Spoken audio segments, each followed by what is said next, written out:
Hello guys, if you're facing the error of SVR underscore string miss when opening Among Us, it is most probably because your account has been reported multiple times and therefore it has been banned.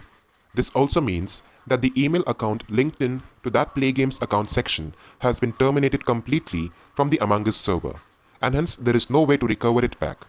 But the good news is that you can play Among Us on the same device, but with a different email ID. And if you do not know how to do it, let me show you. Long press the Among Us app icon, go to App Info, Storage and Cache, and clear the storage.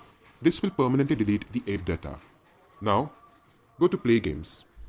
Please note that Sparrow XT was the account which was banned on Among Us. So no matter how many times I try to log in to Among Us with this ID, it will not work since it has been terminated completely. Now I need to unlink this account from Among Us. For this, go to the top right corner, Settings, and scroll down to this particular box, that is, sign into games with this account. Make sure it is unchecked. And then scroll down and go to delete Play Games account in data. Here in the list, you should find Among Us. And once you find it, click on delete and permanently delete. Since I've already done it, it is not shown on the list.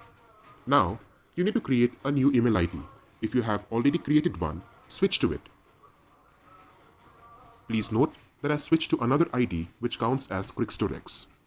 Now, go to the home page, click on Among Us, top right corner, Settings, and then you need to check the box which says Sign into games with this account. And you're good to go.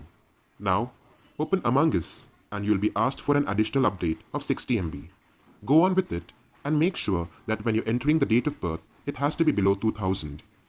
And most important thing is, you need to sign in with the other email ID, not the one in which you were banned, but the newer one. As in my case, SparrowXT email ID was banned, and hence I need to log in with a new email ID, that is Quickstorex. Hope this works for you all.